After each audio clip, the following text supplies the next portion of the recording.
So it got it Friday, it'll go to Cabinet obviously in the next day or so.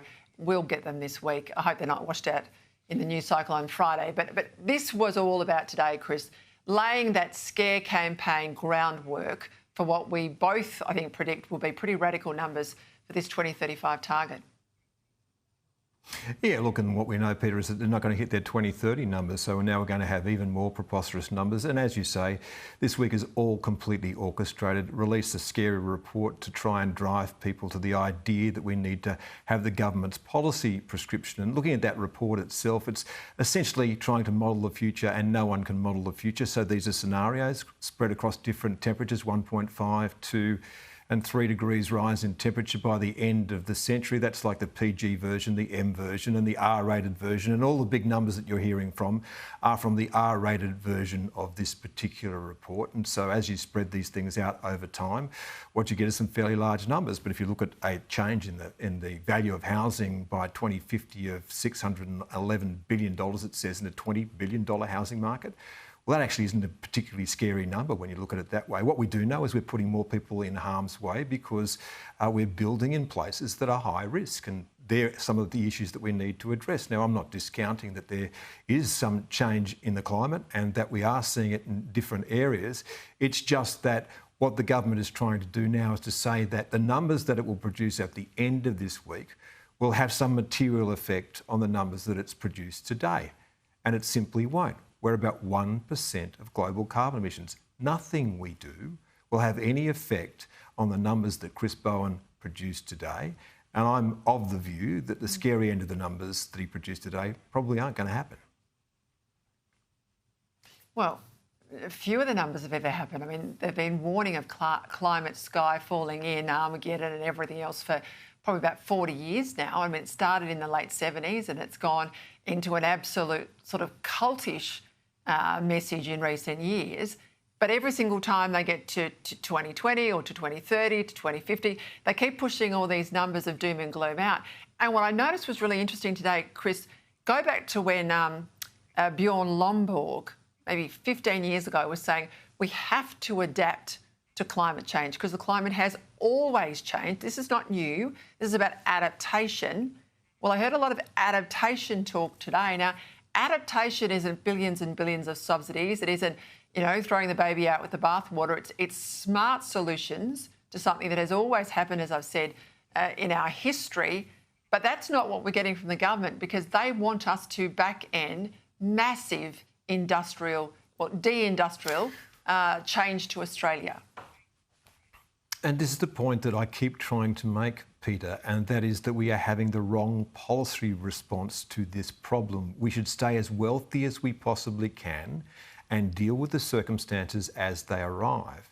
The government's response to this is to say that we need to decarbonise our electricity system at an extremely rapid pace, but not just our electricity system, all of our energy systems. This will cost us trillions of dollars. It will make the country weaker and the cost will fall hardest on the poor.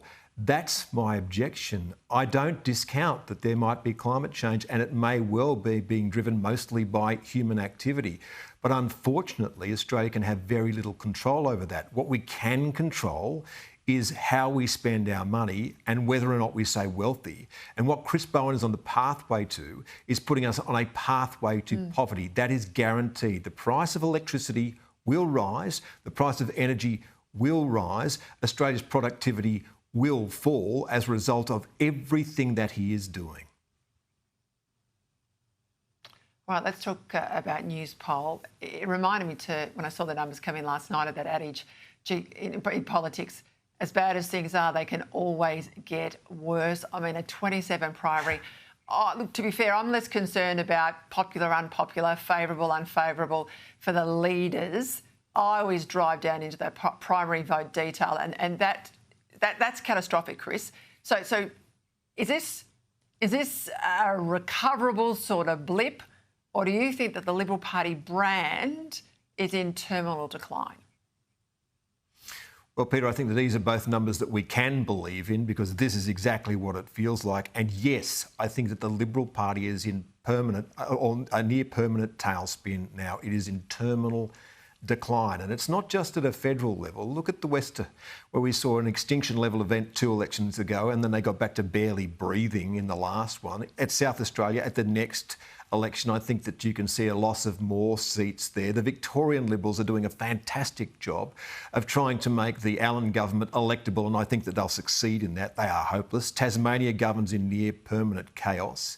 New South Wales, of course, is under administration, and the warlords there want to breathe life back into their zombie warriors. The only place where the Liberal brand is doing any good at all is where it's essentially in partnership with the National Party, so in Queensland and in the Northern Territory. So yes, the Liberal Party would look to be in some kind of terminal decline, and I wonder if the next Liberal Prime Minister has been born yet. Oh gosh, I thought you were going to say they're not even in the Parliament yet. I'd have to agree with you on that one, but not even born yet terrifies me. That shrewd point you made there about the partnership with the Nats in the NT, obviously in Queensland, that goes to my broader point that I often make here in the program, that the party to win on the right has to have conservative ballast. And if you look at the numbers that are coming out of Newspoll overnight, there has been a bleed of Conservatives away from the party. Now, when that has happened in the past, we have lost. We cannot recover. I guess the new problem is that the party at the moment, it's led by a lot of moderates, and they've got the dominant voice inside the party room. And they are reacting, or some would say overreacting, to the loss of Teal seats, with an overcorrection now that is purging Conservatives out of the party. But if it loses its base, the Liberal Party cannot win. Do you think they understand the sheer numerics of this, Chris? Yeah, look, I understand what drives some of this fear. Of course, what started first was the loss of Teal seats, which is essentially to the left of the party, and now it's got a problem on the right. So it's being torn apart on both sides. So it does need to make some kind of stand and work out what it actually stands for. And when we're talking about 27% of what's left, I think, a large part of that probably is a more conservative voter base. So if they tilt back to the left, they're likely to lose people on the right. So I'm not underestimating how difficult this is. I'm not writing policy for the Liberal Party, but I'll say this: if you don't make some decisions, take some risks, and plant your feet and make a stand, there is one sure thing: you will get blown over. You're not wrong. I'll leave it there. It'll be a topic I'm sure we return to. Chris Uhlmann, thank you.